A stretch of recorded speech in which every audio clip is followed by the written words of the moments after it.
Welcome to Nerdarchy for Nerds, by Nerds. I'm Nerdarchy Steve, and as usual, I'm hanging out with this nerd. Nerdarchist Ted. What's up, my brother? Not much. How are you doing this fine and lovely Monday evening? I am tired because my sleep schedule is just stupid anymore. The Uh, whole family's is just stupid. well, I can't say the whole family over here, but mine is, pretty messed up myself. Um, I was definitely more of the early bird of the two of us, and I can't ever get to sleep before midnight these days, and it's really messing me up. Before midnight, oh my god. Like I said, I'm an early bird. Yeah, I'd kill to be asleep by midnight. I can't get me sleep before 2 anymore. It's ridiculous. There's definitely But mornings where I'm seeing like 4, 5, and 6. Not good. well, that's not usually me. The worst for me is usually like 2, 3 o'clock. But that is not all that common. But when I'm used to getting up at 7, if I'm not going to bed till like 1 or 2, makes for a hard day. I know. So do you think like having a cockatrice around or a basilisk or something to petrify you at night and then get unpetrified in the morning, you think that would be like sleep? I don't know. And is a basilisk not permanent? I know the cockatrice is. The basilisk probably is permanent. You're gonna need something to undo it. And Yeah. So also, the cockatrice is 24 hours, so that's a terrible alarm clock. It's like every other day. yeah, that would kind of suck. But I mean, you know, I imagine you'd wake up stiff.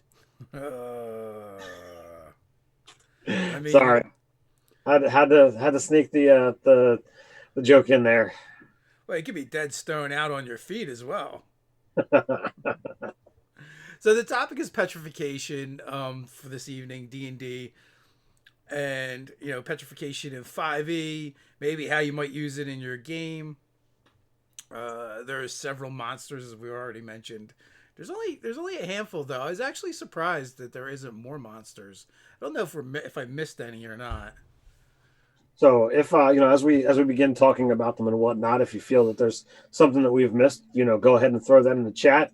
As always, if you have any questions and you want us to kind of cover them, you can either tag us with Nerdarchy or GM911, and we're more than happy to talk about it.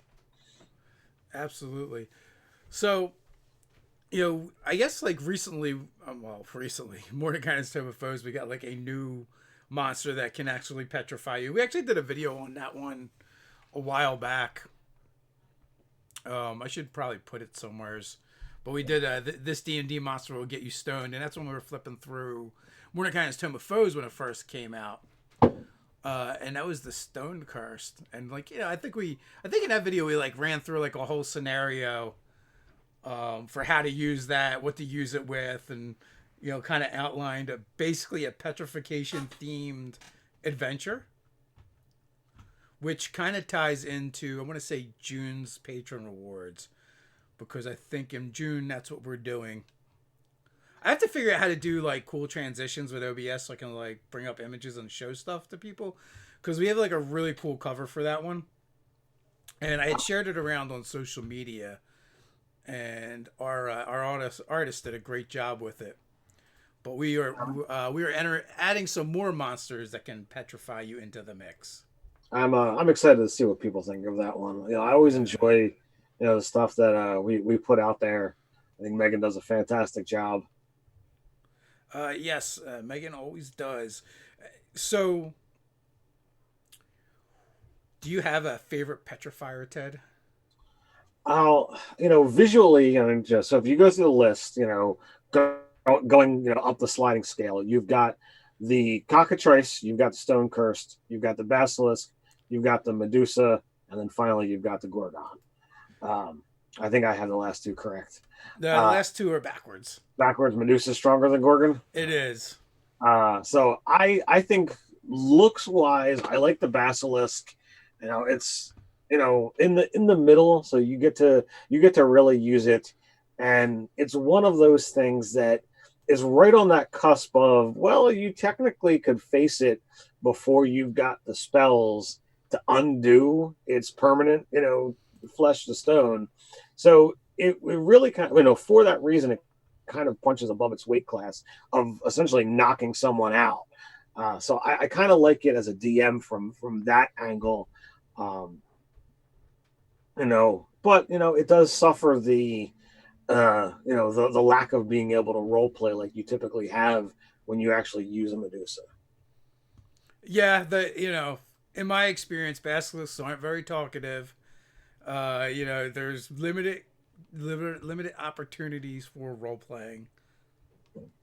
My favorite is I've always been enamored by the Gorgon. Just something about a steel plated bull that has a breath weapon that will turn you to stone is just something is kind of cool. I've also done kind of like Gorgon minotaurs. Mm-hmm. Um, You've also done Gorgon goats. I have. That was merely a reskin though. Yeah, but it's still a goat, not a bull. It is a goat and not a bull. Yeah, and also I think I made it a lot bigger than the Gorgon actually is, because I think you guys were able to like run between its legs to try and escape, Mm. to get through the passage. Yeah, but no, I've definitely done a Gorgon humanoid monster. Beefed up its intelligence a little bit, and minotaurs have always been a favorite of mine. So what could be cooler than the metal minotaur that breathes, a cone of petrification gas? Yeah, I think that is a fantastic monster. We do have a question from Cameron. Says, I've run out of ideas for creative ghosts. Got any ideas for including petrification in with a ghost? So the thing about ghosts and in particular of undead is they're usually tied to some traumatic or horrific event that happened. So I like this one because this is great because you can also go a little more folklorish with it where it's like it's a ghost, but you can't just kill the ghost. You actually have to quiet the spirit. So what if someone was entombed in a wall or something of that nature, right? And that's how they died. So for that reason, that's why when they kill, they turn their victims to stone. I think that would be pretty awesome. I think that would have to be on the more permanent side of things, not a temporary. Um, Well, I did say kill. well, true. But no, even or you could tie it to one of these other creatures that is a petrifying creature, and they had a horrific death at the hands of one of these creatures, and that's also why now the original creature that did the to him is long gone, but the ghost still haunts that area, and when you see the statuary and stuff, you just anticipate. Everyone always anticipates the Medusa, right? Mhm. But you could make it this ghost that maybe even doesn't seem quite as malevolent or dangerous at first, but then you could change it up. It could be a touch. You could do the gaze attack just like a Medusa, or you could literally do a ghost Medusa, which would be kind of like a dick move, but why not? Your idea spawned some thought patterns of my own. I'm always trying to tweak and come up with new monster ideas and new things, and I've got something that's not ready for publication, but it's sitting out in the idea frame. But what if you were to create a new type of monster that legitimately, you know, turns things to stone, but is like it's a much more painful process that does legitimately not only turn them to stone, but kills the body within, so that even if you were to turn the stone back to flesh, you would then still have to resurrect the body. But because of this process, it actually forces the spirit out in and turns them into these ghosts if they've been statues long enough. And now you've got a creature and the thing that that's caused by it, and that would be these ghosts that are malevolent creatures that died so horribly being turned to stone, and therefore now they wish to enact that pain upon others. So I'm almost like picturing, right, this creature that has the ability to turn something to stone like you described. But then like it's able to kind of like reach into the stone and rip out the spirit and kind of like fling it from the body. Just visually anyway, mechanics doesn't mean anything. But but the idea that it much like a lot of the undead, when they kill something it comes back as a type of undead. So yeah, you could definitely do it where you have this, maybe there's a greater monster that creates these horrific deaths and then brings back these undead stoners. Could be a lot of fun and an interesting idea to play with. What made you think of that? Is, I mean, just now or just where you've been kicking this Oh one no, around? that is entirely based on what you were talking about it being oh this the Cameron's question about a ghost that can petrify, Yeah. and you're like, oh, it's buried in a wall or was already turned to stone, and I'm like, well, what if you went a step farther and essentially created two whole new creatures based on this question. Maybe the thing is more like uh, a giant, more of a, like, an ogre or giant sized skeleton, comprised of stone. Maybe it's a undead creature of its own that's been imbued with power through obviously necromancy and rituals involving these petrifying creatures. Maybe the bones are soaked in the blood of gorgons or what have you, and then the creature goes out and you know enacts its death and destruction, and in so doing creates further undead that also petrify. Yeah. So my initial go-to would be like something that gets suffocated in cement, but Mhm. that doesn't really work in a fantasy world. But if you're playing a modern game, right, where you have a modern ghost that maybe some mobsters grabbed and drop them in drop them into a form for a wall and then filled it with cement. So then when they attack their victims, the victims then kind of get coated in cement until it completely solidifies. It's not quite petrification, but for intents and purposes, I think that effect works. I Yeah, yeah. But the other way of turning someone to stone in D&D is a spell, and that would be flesh to stone, which is, it got a little bit of a different mechanic in it to it, because if basically it's basically like death saves. You're basically, for the duration of the spell, you're making saving throws, and you need either 3 successes or 3 fails. So Right. you're either stone or you're not, and every time you fail, you're restrained. So it's a bit of a different mechanic. Kind of sucks a bit. Also great to build in for traps.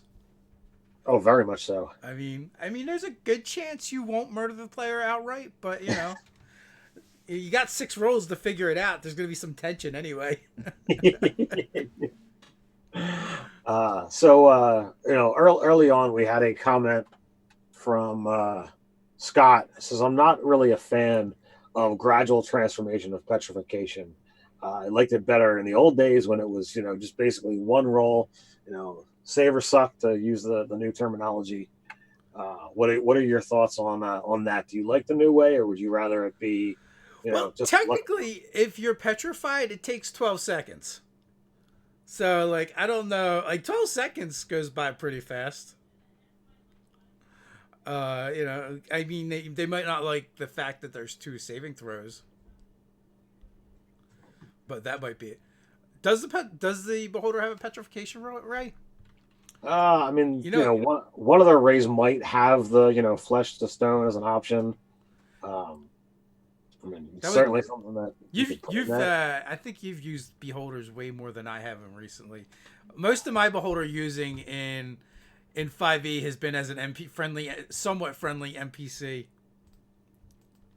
Well, I've used what, two beholders over the course of fifth edition, I think. It's not a terrible lot in comparison to the other things that I've used. Yeah. Um, so I don't know. I mean, I've certainly made beholders, and They do have a petrification ray, so we can you can add beholder to the list as well for I believe that gives us what 7, and that gives us the higher end, which would be, and I'm sure I was positive we were probably missing some, just because we usually search things up on D&D Beyond.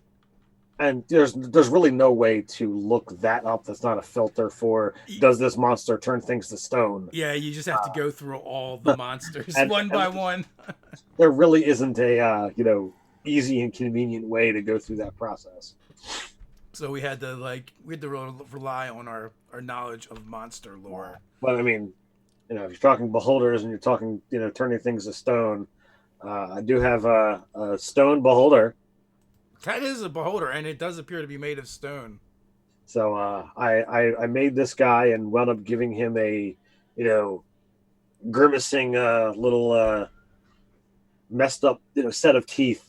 So I'm like, this is a interesting beholder that is totally going to be based off of somebody else's name who happens to sound like Rock, and a friend of mine gave me another name to go with. So it's Rocky Balboulder.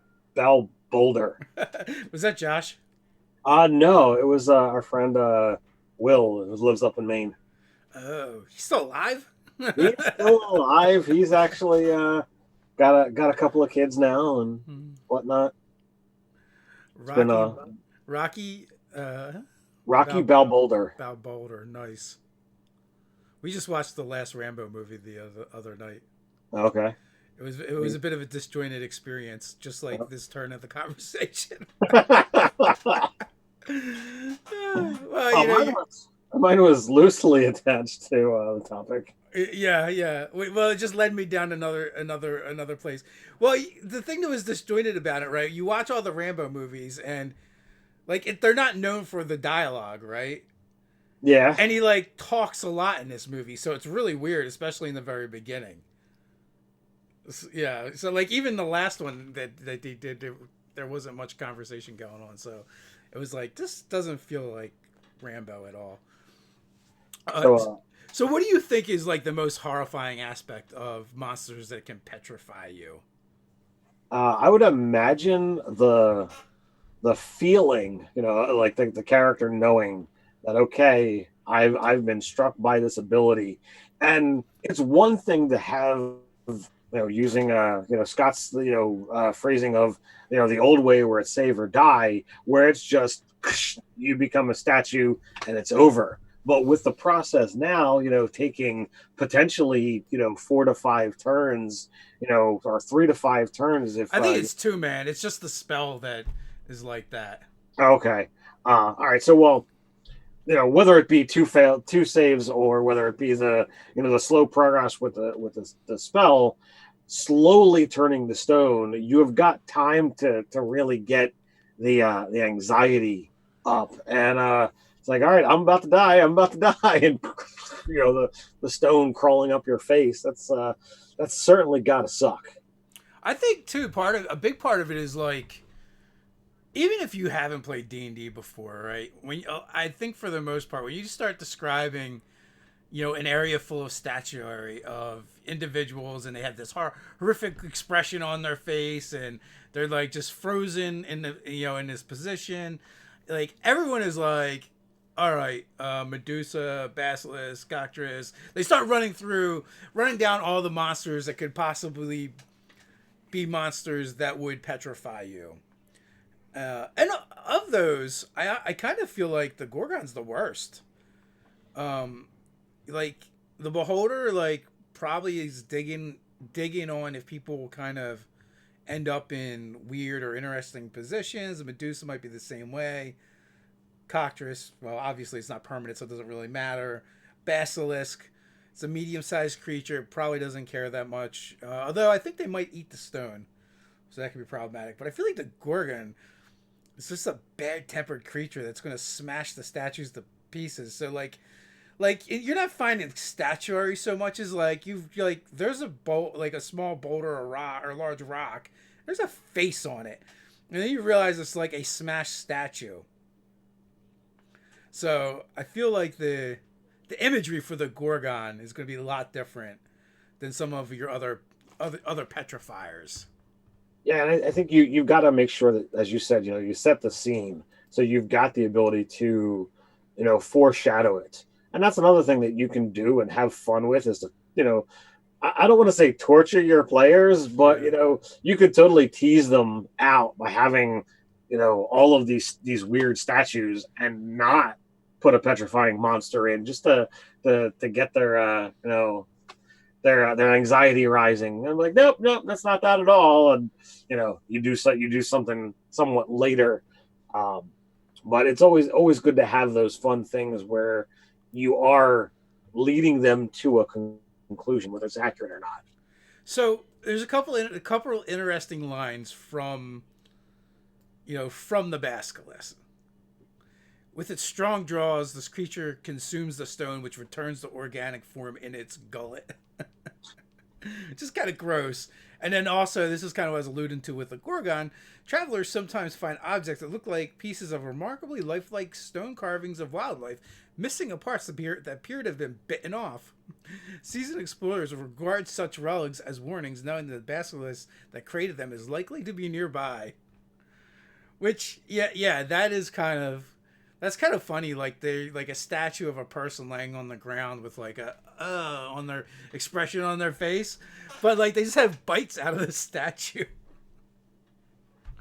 So I think with those monsters, it's really about the setup and really kind of you need like a room or two at least, or an encounter area or two to kind of like properly set it up, so that like they have time to like kind of really worry about it. I would agree. Yeah, I mean, it's got the whole stepping stone process. You gotta lead them there, and as you begin to describe these things and give them time to digest. As you said, maybe throw in a combat of something small that happens to be in the area, maybe something that's fleeing, and the players think that it's being chased into it. There's definitely fun things that can happen, and they're like, okay, well, we killed this thing, yay, we win, and then the real monster shows up. So in the June rewards, we have this really interesting monster that has this life cycle, and all throughout it, it can petrify you. But the cool thing is, it's like you get like three monsters out of one. So it's kind of like a little bit inspired by the basilisk and Medusa. So is the best way I could describe it. And if people saw the art, then they can kind of I think they might be able to figure out some of that. And it's floating around online. So Crazy Hermit wants to know. I know it differs from edition to edition, but I know aren't you technically living still when you return to a statue? So your soul wouldn't ever be able to pass. You're just stuck. I don't know that for sure, but that being said, that would make sense because it's not like it's not like when you're being returned from the dead, revivified, raised dead, resurrection, where you can choose not to come back. I don't think you have a choice when someone casts stone the flesh on you. You just revert. So you are. I don't know if you're technically still alive, but you're definitely kind of like in a stasis. I think you're. I would describe it more like being locked in limbo, where you're not really alive or dead. Yeah, I mean, there was an earlier comment about them saying that basically using stone, flesh to stone as a way to prolong your life, and that when you do come out, it's you really haven't aged because you have totally been stone the entire time. So like that could totally be worked in to a variety of different ways. Perhaps there's a potion that if you spend X amount of time, as stone, it's actually legitimately prolonging your life as opposed to just the oh well you'll just come back to life, possibly days, years, or centuries later. So, quick question from the chat. One of our pages wants to know how to access our rewards. Hey, they're in a post somewheres. If you have trouble finding it, you should be able to just scroll through the post, our Patreon post, and download it. Matter of fact, there's a bunch of them if you keep scrolling through. But if you still get stuck and you're having problems, just message us through Patreon, and someone will help you out. Indeed. Doug, Doug responds, "You're alive. It's just a condition." that's true. I guess it is a condition. I don't know if you really call it living though. Oh man, but we just came off of like an epic week of gaming, and I was talking about it on the chat a little bit. I don't know if people are tuning into the daily live chats and they're in here as well, but between the three of us, I think we tallied up like 14 games and 14 or 15. 4 days or something. I think I took the lead with six games. What were your other games? I know you had the Dawnbringers. I know you played. We test played a different RPG. So it started Thursday morning. All three of us were in. Was Doug's Nerdarchy in-house game, by quote unquote in-house. Obviously we're not in the same place and we're still observing social distancing.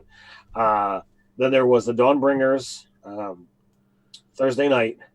Then Friday, we play tested off air Maximum Apocalypse RPG, which was super fun. Definitely looking forward to another session of that. Friday night was the RPG Crate game, here on the channel. It was campaign 4, session 7, and we had a lot of fun basically fighting a volcano. I won't give any more spoilers than that. Then I got Saturday off. Sunday, I ran my kids' game. Yesterday happened to be my son's 12th birthday. And, since we can't go off and have a party, I'm like, what do you want to do? And he's like, I want to play D&D. So I got the group together, again, online. We got to, totally play a game. Because we're still technically in the month of April, I decided to do something Easter related, and they're close enough to the Feywild that I, pulled some she nonsense with them and made the like a humanoid jackalope type creature by the name of Aster. So he was the Aster bunny, and he stole stuff from them, and if they were able to find it in time, they got a little reward.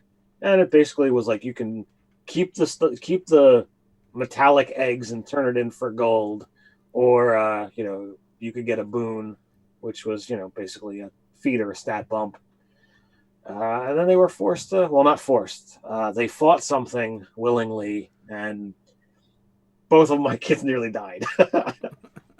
Both of them were making death saving throws and whatnot. It was what did you try and murder them with? I restatted a Casme, or I reskinned a Casme. Okay. What'd you reskin it into? It was a trapped Fey noble that was insectile, and as opposed to fighting with a proboscis, it was fighting with scimitars that were made of like hardened vines, which was the actual magic item loot for that encounter. So they got a pair of non-metal scimitars, which the druid in the party was very happy about. Who's the druid in that party? Josh. Yeah. Huh. And then Sunday night we play the stream game on Asper's channel, which was a lot of fun. It was a lot of fun. So that's a lot of gaming, my friend. And that was just me, and obviously there was some overlap of beginning and ending with the Nerdarchy crew, as Dave and Doug were in both of those games. But I know Saturday you played with James and Acosto, and then what else were you involved with? Let's see. I think you were in all the games I was in except for that one. Except for that one, okay. Yeah, so that one is we finished up the Frozen Sickness, I think it's called, which is a adventure that James wrote for the Wildmount book. Okay. Critical Role. And then um, at the very end, we had a really cool twist because several sessions back, Kate had mentioned wanting to play in Ravenloft, and had asked, and kind of like had thrown that out there. And James was like, "That's a thing maybe we can do." So he'd given us a book. It was a book, and it had like some kind of strange map in it. And towards the end of this last session, the book started glowing, and then the person that had it, their packs started issuing forth mist, and at that point, something happened that I don't think I've ever had happen in a game before. They switched DMs in game, and James was at the time had one of the NPCs following along with us, and so now he's going to be playing the NPC, and Eugenio is going to be running Ravenloft or Curse of Wow. Strahd, I should say, which is That cool. is I haven't played that adventure, so yeah. I'm definitely into that. I haven't played any of the official adventures, so Well, this is my first. I've now done parts of Ghost of Saltmarsh. The Dawnbringers did not get along well with the townsfolk. Uh, I don't remember what season 2 was. Um, Weren't you guys going through the yawning portal or something for a while with we've done part of it. yeah, because Uh, you came on with Sunless Citadel. I know this because Jake was just on today. Sunless Citadel was before me. Oh, okay. That was season 1. I came in for season 2, and I know we went into a dwarven stronghold. I am totally blanking on what that adventure was. Sunless Uh, Citadel is a dwarven stronghold. oh, so then maybe that's what that was. Yeah, So what did they do the first one then? I don't Um, know. I was not there. uh, I don't know. My brain is not properly engaged. So yeah, maybe Sunless Citadel is where I came in. Uh, but then we're now doing Heart of the Nightfang Spire, which he is converting to 5e. From third edition, yeah, he had mentioned Third, that. yeah. Um, and that's all based on things. I know at some point in time it's in the story for us to go fight a Chardalon, so I know that's going to happen because apparently a Chardalon, spoilers, um, murdered all of V's character's family. Uh, So some I things don't that even know what that is. a Chardalon, Yeah. the red dragon. Oh, okay. A specific monster, not a Yes, type of yeah, monster. yes, a specific red dragon. Got you. I'm like, I don't remember a Chardalon monster. I don't know what that is. So yeah, but I was actually talking to Jake Friday night after because he is a player in the RPG Crate game. We were kind of chatting about character progression and where my dude was going to go, and if you're not following along, we did a video a while ago, a character build of a barbarian paladin, and it inspired me Our to make Justicar. I that. think that was our Justicar build.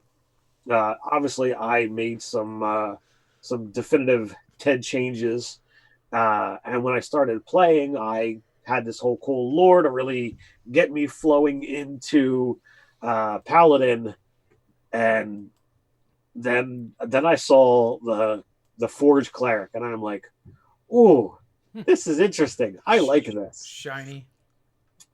So I added a single level of Cleric into the mix, and I just happened to have the stats for it.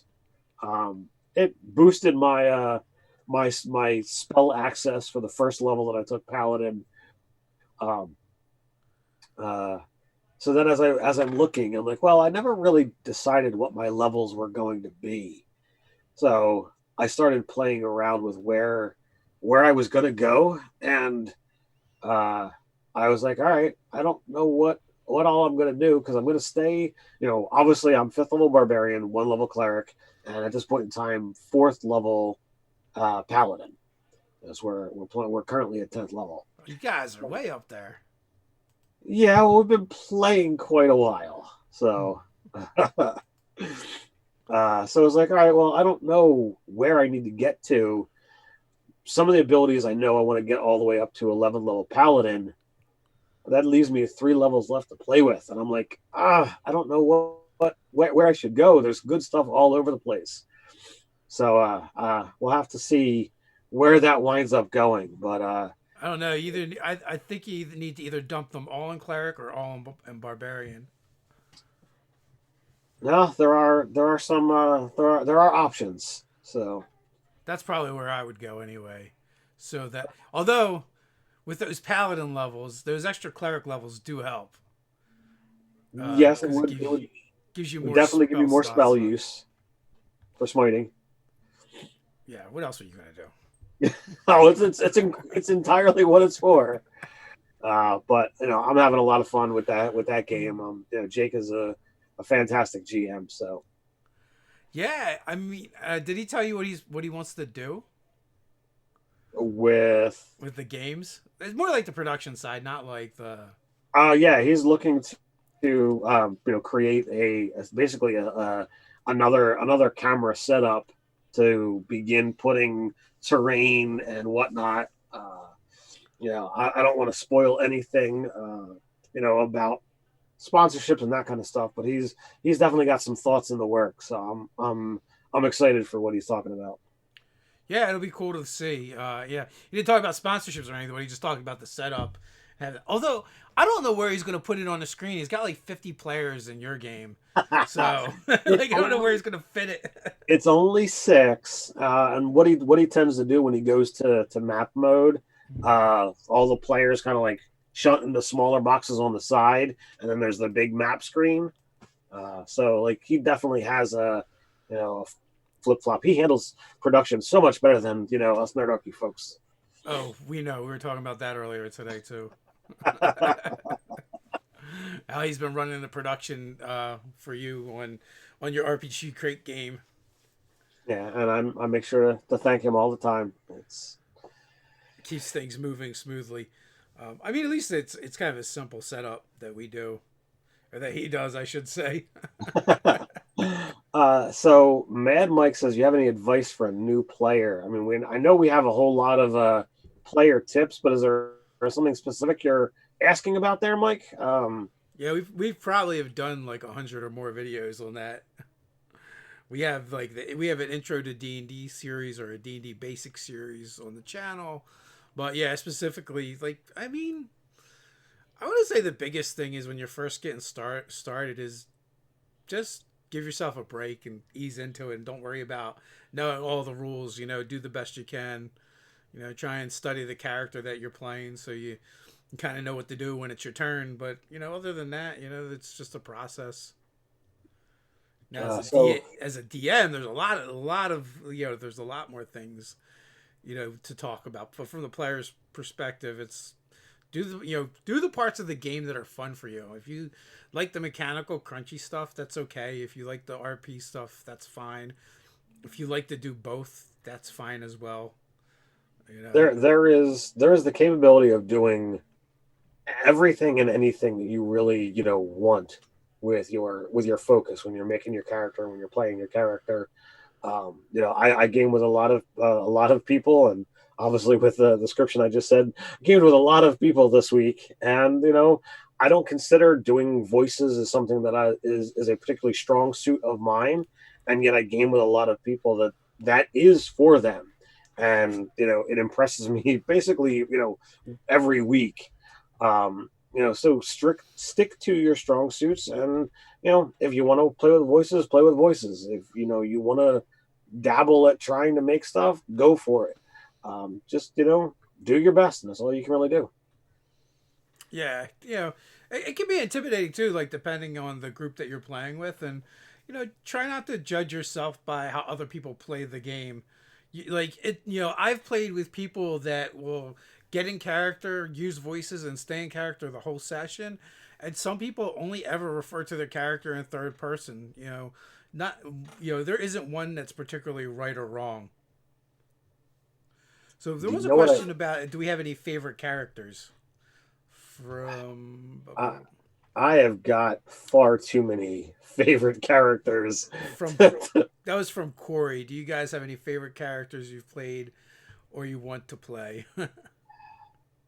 Well, I mean, want to play. I've got a list of things that I would love to, um, run, but I don't get to play anywhere near as often.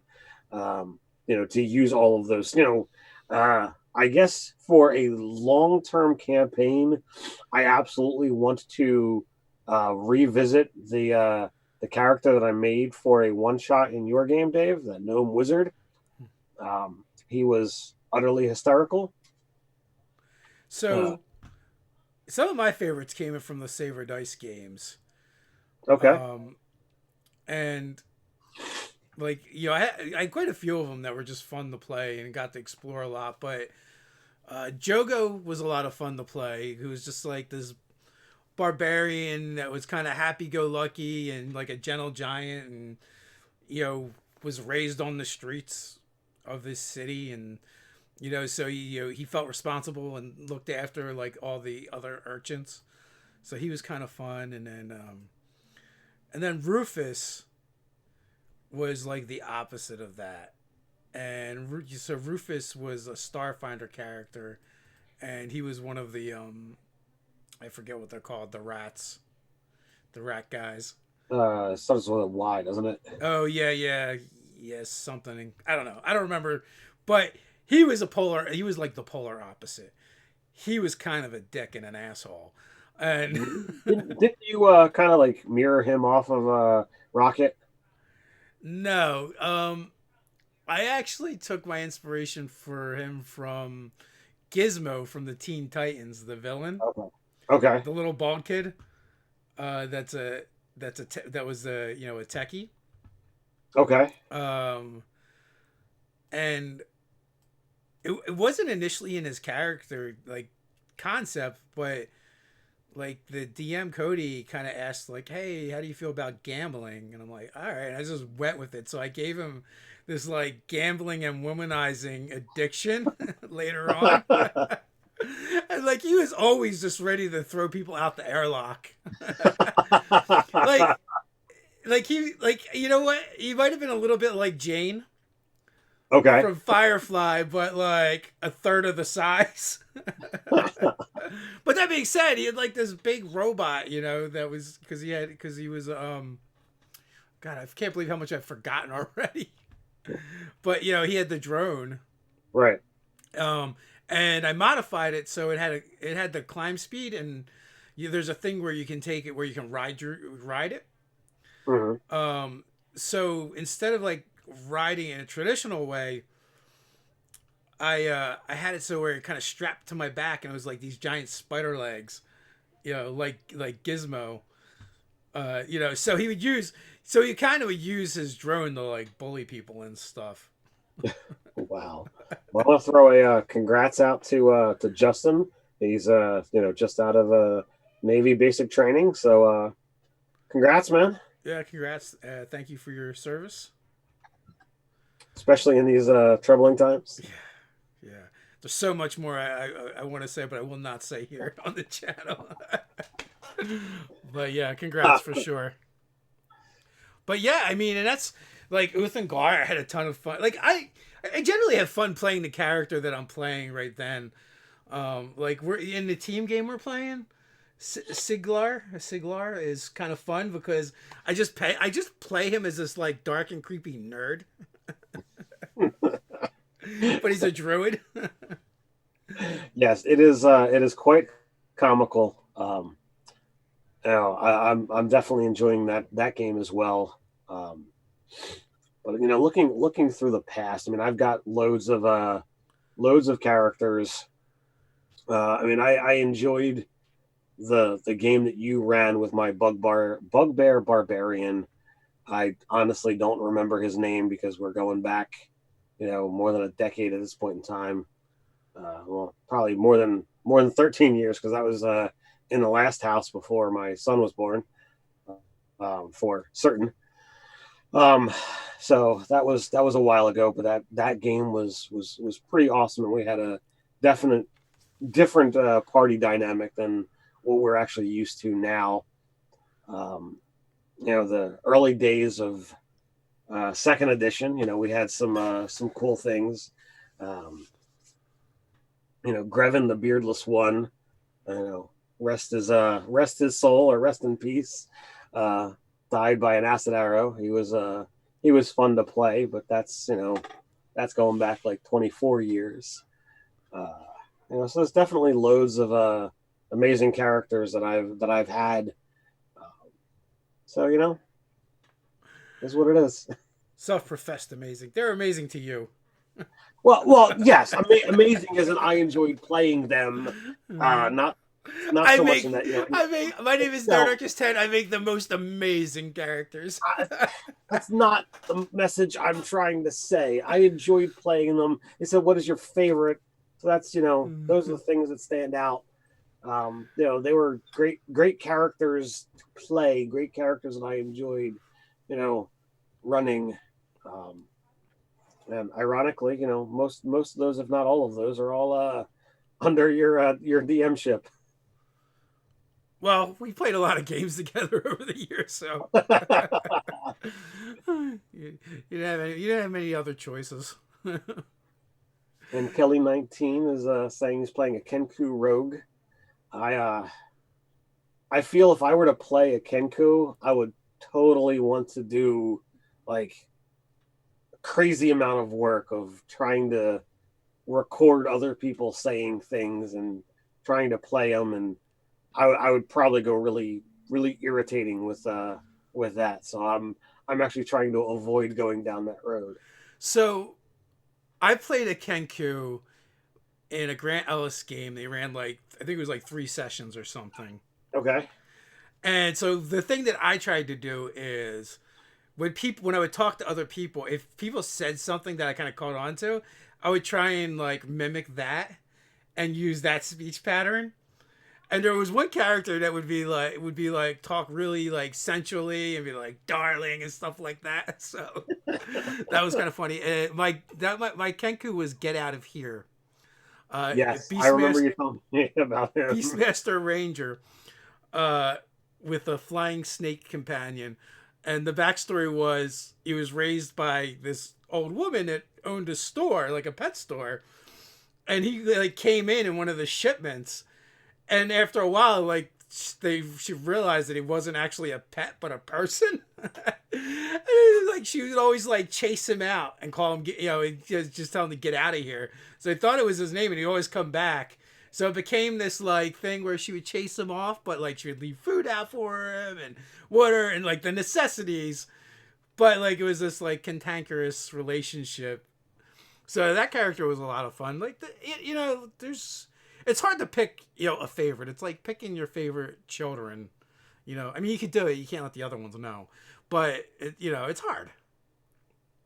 So Sam had a okay. question.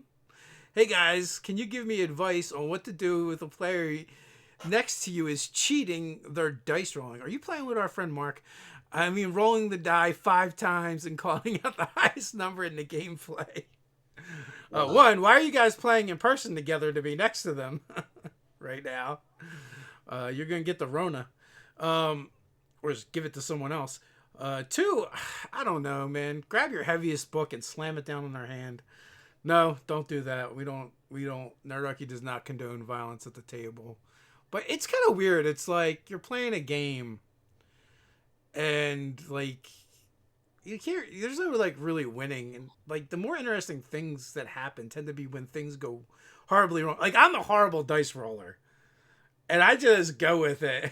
It's like some nights is more disappointing than others, but God bless. Sorry. Um, Um, but yeah, I mean, like it's like a personality thing. I don't even know what to say. it's very difficult. There are people who play this game for different reasons. Some people, they need the confidence of, hey, I'm going to play this game and I have to win. But it's not only I have to win, but like I have to feel that my character is contributing their fair share rather than allowing the dice to tell the story and see where it's going to go, like I honestly feel that Dave, Dave says, he's got horrible dice luck, but sometimes those bad dice rolls wind up taking the story in directions that you didn't think it was going to go. A good DM is going to provide a story, and okay, there are times where things go poorly. I have definitely been a DM and had players underutilize their abilities, and I questioned partway through the battle. I'm like, am I going to kill them all right here? And it's happened far more than I thought was ever going to happen in the years of fifth edition alone. So it's something that you have to just go with. And if your DM is on your side, they're going to do things to make it so that they don't just wipe the party. In the Curse of Narcissus game, hopefully if you're gonna watch it, you've watched it, because that's now like well over done a year ago. But the Why you got to bring up that, Ted? Man, now they're going to be asking for the rest of the sessions.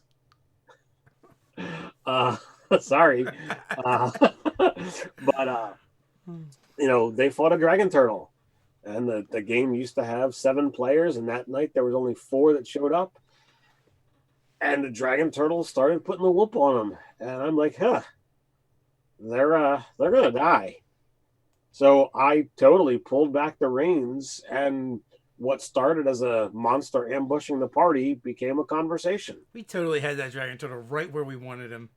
Two of you had an escape route. You were already thinking about it. The other 2 characters were going to die.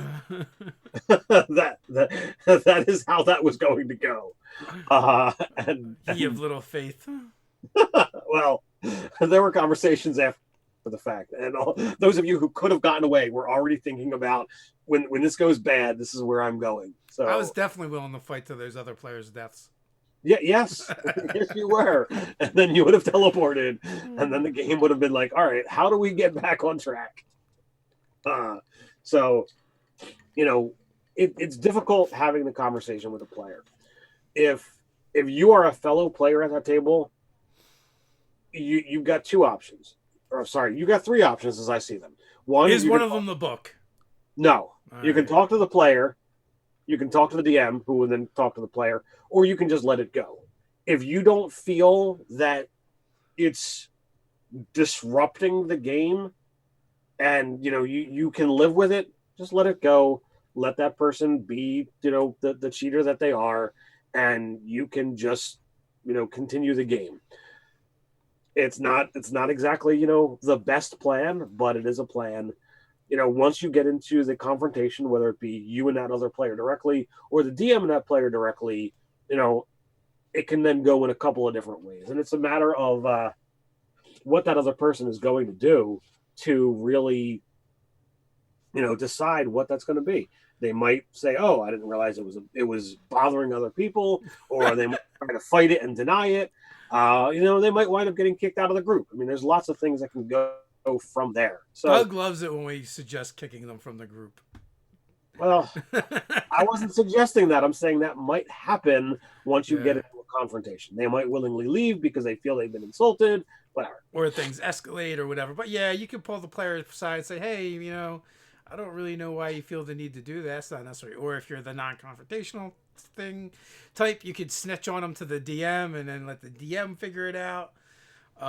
Or several people could call that person out if several of you are aware of it. Or you could talk to the other players and see what they think, and then kind of talk to that person at the table. And then you might just find out like the whole table cheats. You're the only one that doesn't. Like, this is just how we play. I don't know, but no, it's just it's weird, especially if you're adults. It's like, why? It's in some ways it's just kind of a little sad, honestly. It's difficult, and I there's not really a whole lot that can be done to just wave a magic wand and make them be, oh, I'm going to follow the rules. Yeah. So Doug brought up something. Any longtime fans here shocked to not hear the tale of the Hydra attacking the city. I guess that is our most prominent petrification story that we have. And also, there was another question that I kind of lost in the chat about, have we had any of our characters ever petrified? I don't think I've ever had a character petrified. Although I did have a character imprisoned with the imprisoned spell in the earth, which is like one of the variations for it. I don't know if that counts or not. So that's as close as I came. It was my Ogre Magi character who started off as a gray elf, I think, that got murdered, reincarnated into an Ogre Magi, and then he was spying on Darkhold and Forgotten Realms, which apparently they don't like it when you do that. So they nabbed me and chained me to a table and are like, we're going to geese you and you're going to work for us. And I was like, I guess. So they're like, you need to let down your magical defenses. I'm like, okay. And then my DM is like in prison. That was the second time that DM got me with something like that. He's like, I'm going to cast Cure Wounds on you, cause wounds. I'm going to geese you and you can work off your penance. Imprisoned. So it was a different time, a different era. DMs were petty and cruel. My human cleric, which you've heard me talk about here on the channel many times, Relion, was actually turned to stone, but it was a short-lived experience, and because I was turned to stone, I did not get magical goat powers. Yeah, well, evil goat powers, depending who you ask. So yeah, you guys were on a vision quest. Yes. So if you died in the vision quest, you didn't actually die. You just didn't get the good stuff, which I think in some ways that's more cruel than killing them. When the other players get rewards that they don't get access to, and they're like cool rewards. Yeah, and it was definitely a cool reward. As throughout the rest of the game, as I was like, oh, your stats only this. Well, I've got this because I've got magic goat powers. Yeah, that came up often. And I feel like the other players like to rub in the magic goat powers. Out of what, 6 of us that were there, four of the players got it, 2 of them didn't. Yeah. At least it wasn't just me singled out. Well, that's true. So hey, the dice know. But so it was they were stat adjustments, but they were stat adjustments that weren't capped. Right. So you could push up beyond the 20 ceiling or even higher if you happen to be, like a barbarian or something. So it's kind of cool. So definitely a fun game. Hope to actually finish it someday. Yeah. Buried Alive is worse. Hey, there's always the possibility that character gets freed from this imprisonment and could come back. But that DM died like 20 years ago from leukemia, so he won't be resurrecting that character. And I doubt you're going to play an Ogre Magi in the current issue of the game. Come on, man. Get some ECL in there and there's no such thing. And make it happen. We'll port it over.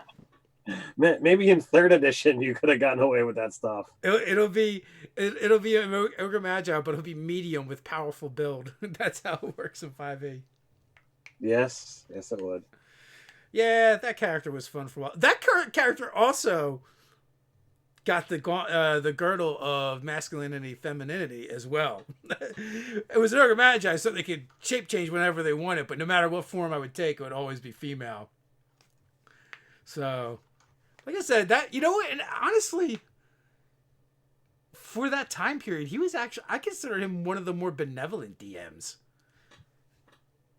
And that's the one that like tricked us into like having harmful spells cast on us, cursed magic items. So, are you familiar with this term hoplite that they're talking about in the chat? I believe it's a type of warrior, but I don't know what it is off the top of my head. I would have to actually look it up. It's a type of warrior or a way of fighting. The word means something, but I do not know. I'm not following everything that's being said, but it sounds like they asked about doing a build for it. Yeah, and I was not familiar. I'm like, A heavily armored foot soldier of ancient Greece. I have interwebs. Wow, lucky you. So I think they're the ones that kind of look like Spartans, but they're not Spartans.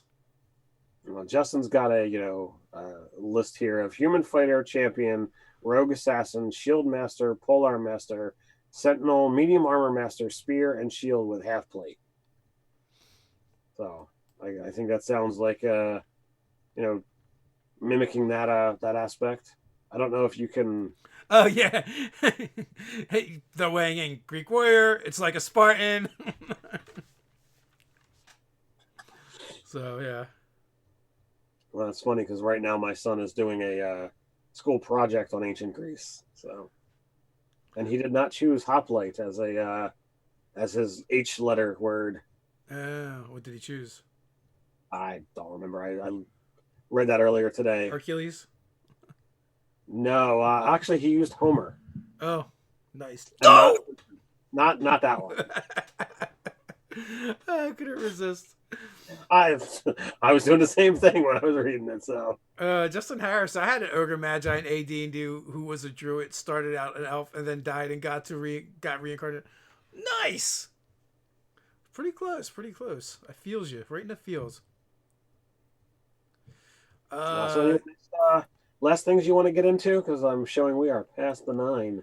we are past the 9. I just looked down and I'm like, wow, I lost track of time. Kind of just kept babbling. But you know what? It's okay because we're gonna be back next week. Not only that, I'll be back tomorrow with Wise Papa Grant Ellis will be on, so we'll be talking D&D Next and gaming. next week we will announce the next giveaway winner. Ooh, is that we'll what we're announce also going to announce? What we're giving away? we'll announce next week the following month's giveaway. We'll be able to talk about that. This is your last chance. Next couple of days to get in on the next month's set of Patreon rewards if you're not already in there. But also access into that giveaway as well. Was that the Pathfinder giveaway? No, this Or is the Dungeon Master screen revisited. I think it's a set of dice. Screw it. I'll go grab it. oh, well, I drug that out. So I guess the Pathfinder one must have been the week before. That was before that. So Yeah, you've got the Lariel Silverhands dice, the Easy Roller dice tray, the X marks the spot, Oh, I remember this vaguely now. 5th edition foes, and the Dungeon Master screen revisited. Holy shit, that's a good giveaway. It's that is what is on the docket to give away next week for those people in the Patreon or who submitted the form. When do you select the actual name? I select the name, day of, so it will be next Monday. So they got time that for even $1, they time. might have a chance of winning that horde. That's a lot of stuff. Like you got what is that dice set? Like $15. It's like $20 for the dice 15, tray. $20. $20 for a dice tray. 5th edition foes. I've got my copy here. It's got an MSRP not listed on the back of it. Yeah, it's a hardback book. It's got to be at least $40. It's softback, but no softback. Never mind. But there's a lot of cool monsters that are in that one. So definitely worth it. X marks the spot was a giveaway at a convention that I happened to get an extra copy of for this particular process. So definitely those are harder to get. I don't even know if you can get those. I don't think so because they weren't something I think you could just go buy. So. Yeah. So lots of fun stuff.